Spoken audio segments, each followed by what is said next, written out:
Hi, it's Carol with Carol's Crazy Crochet and More. Where have I been? Well, I had a bump in my road. You guys know if you watch my videos that I have bipolar disorder. And I had a series of events, life events happen that sent me into a tailspin of depression. And I have been working my way out of that. I wanted to start my video today with some inspiration. I have this little box of inspirational cards that says a happier me. And I got this off Amazon. I'll put a link below, but it has these little affirmation cards in it. And the one I want to share today says, I believe in myself. And you know, sometimes it's a hard thing to do, is to believe in yourself and to trust your thoughts and your decisions. I'm going to try to not cry. I've been crying on and off for the past 5 or 6 weeks. But things are really better. This says on the back, it says, if someone you care about needed encouragement, you would show support and faith. Then why wouldn't you do the same for yourself? Give yourself the same treatment you would give your best friend. And so a lot of us have problems with treating ourselves the way we deserve to be treated, and acknowledging, I have to take my glasses off, and acknowledging that your feelings and thoughts are valid. Sometimes for me, and I'm not a doctor, I'm not giving any medical advice, mental health advice, nothing like that. This is just what's been going on with me and things that have helped me in the last month or so. First of all, I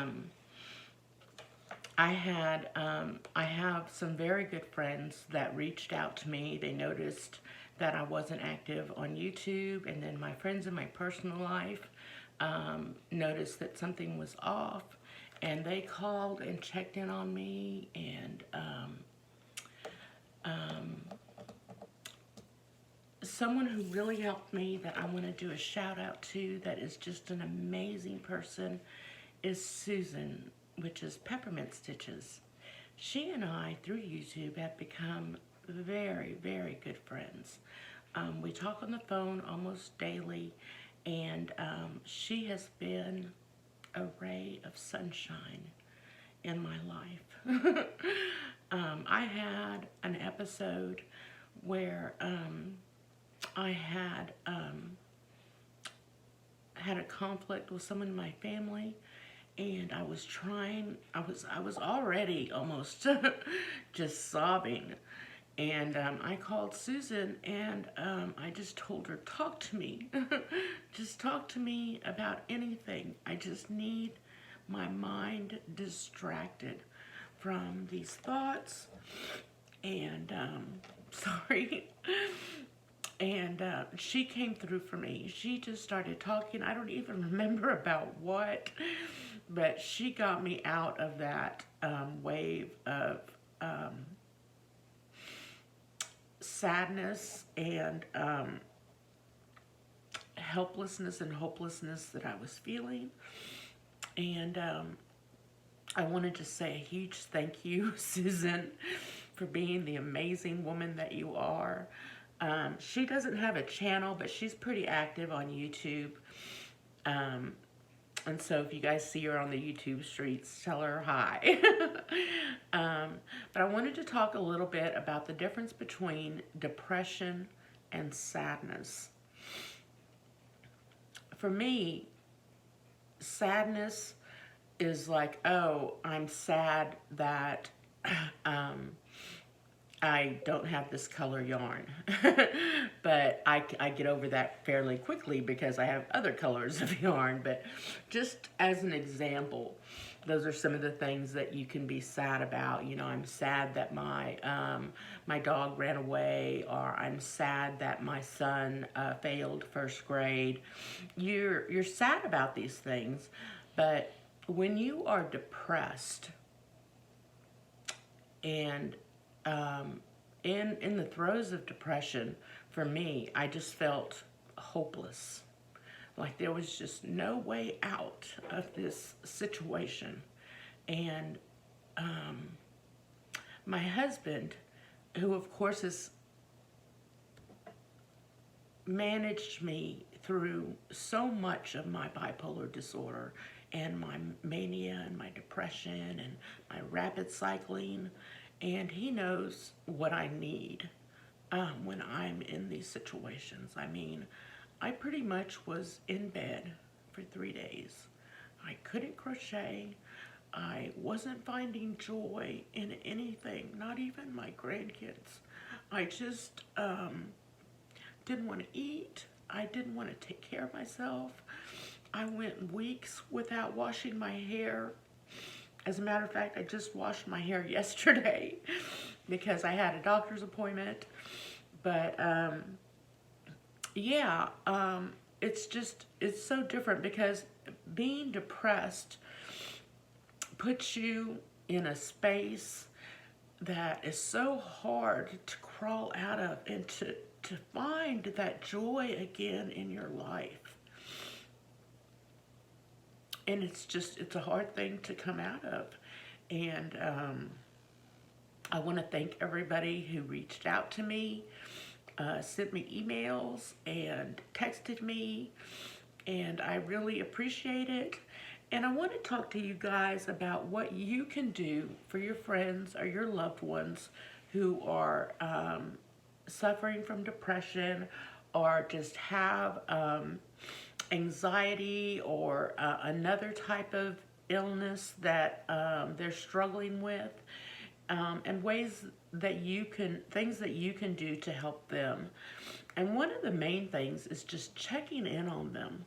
Whether you text your friend or loved one, or you email them, or you give them a phone call, the main thing is just to not give up on them.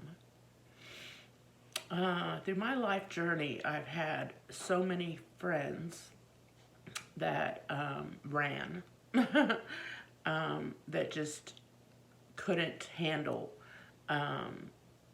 me. And even after, I went through my getting on medications and things like that, I still needed someone there to help me with my medications and to make sure I was taking my medications. I needed someone to ask me in a gentle manner.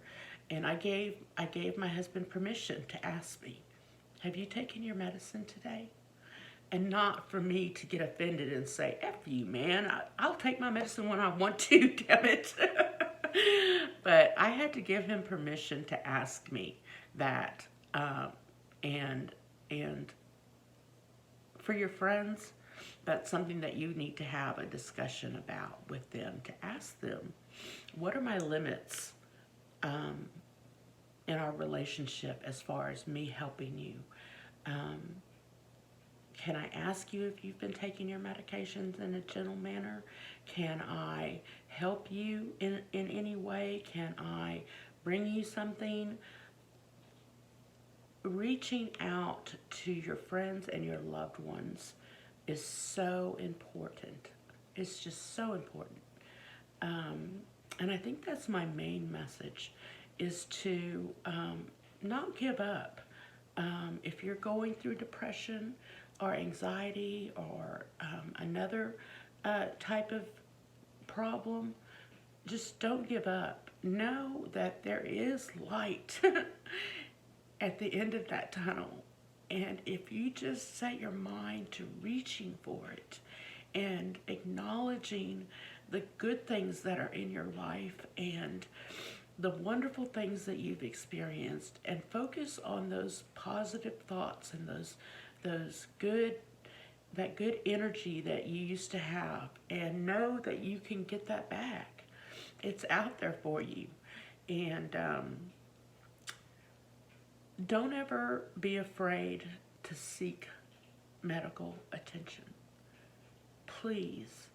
if you are suffering from depression and you are feeling so hopeless and helpless and worthless, please reach out to a hotline, your friends, your loved ones. Let them know what's going on with you so that they can be there for you and help you. You have to be able to ask for help. And that's so hard for all of us to do, is to ask for help with anything, really. We all want to be independent and conquer our own obstacles by ourselves, but there are just some things that you need help with, that you can't manage alone. And so that is really what I wanted to address today, and to let you know that I'm back. I'm going to be filming a lot of videos after this, and hopefully I'll be able to not get all sappy. But I wanted to share with you, this is a book that I hope, you know, they have these books for PTSD, for anxiety, for many, many different ailments. I mean, they have it for cancer and for diabetes and for all types of illnesses. And they have sections in this book and in the other books on things you can do to support your loved one. And these are things that sometimes you just wouldn't think of that you can do to help your family or your friend. And then 10 ways to help a loved one with bipolar disorder. And that could say with diabetes or with anxiety or with PTSD. But there are sections in these books that can really help you, help your friends. And if you are the one with a bipolar disorder or another ailment, look into getting these books. You can get them, I think, on your Kindle. But I like to have the hard copy so I can highlight it.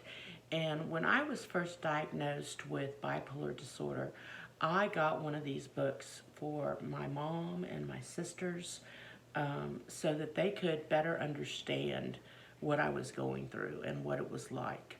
And I think that it really helped them a lot to understand not just the disorder, but what I was going through, and what was about how it's a chemical imbalance and not just me being seeking attention, that it is a true thing, that you're not just trying to make something out of a molehill or make a molehill out of nothing. It's a true problem that a lot of people have, that if they don't understand bipolar disorder or the depths of anxiety or depression, they'll back away from you and disassociate themselves from you, and that's not something we want. So reach out to your friends and ask them to educate themselves in regards to how they can help you. And that's about it. Thank you, everybody. My video is longer than I wanted it to be. But thank you, everybody, for the continued support. I have got my subscriber number, I believe, up to 600, which is amazing. I'll be doing another giveaway soon. But yeah, bye, everybody. Stay safe and take care of yourself. Take care of yourself. I love all you guys. See you later.